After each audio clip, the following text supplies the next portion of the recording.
Ever since I moved into my new apartment, something felt off. It wasn't the musty smell or the creaky floors. It was the mirror in the hallway.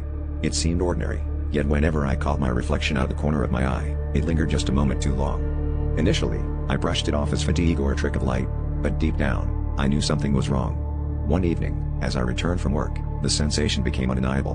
My reflection hesitated again, and for a split second, I felt as if it was contemplating its escape. Determined to get to the bottom of this unsettling feeling, I decided to conduct a little experiment. I stood in front of the mirror and waved my hand slowly. My reflection mirrored my movements perfectly until I stopped.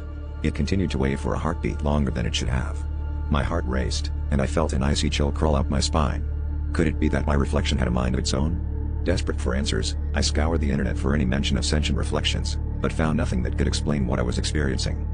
As days turned into weeks, the reflection grew bolder. It would mimic me with a slight delay, its eyes filled with a sinister intelligence. One night, I woke to the sound of soft tapping coming from the hallway. I crept out of bed, and there it was. My reflection was no longer in sync with me.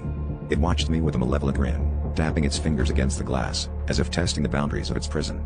Panic surged through me as I realized it was trying to find a way into my world. In a desperate attempt to rid myself of this nightmare, I covered the mirror with a thick blanket and resolved never to look at it again. But my attempts at concealment were futile. The tapping persisted, growing louder each night. I knew it was only a matter of time before the barrier shattered, and my reflection would be free to take my place. As I sit here, writing this under the dim glow of a single lamp, I hear the unmistakable sound of cracking glass. My reflection hesitated a moment too long, and now it has found its escape.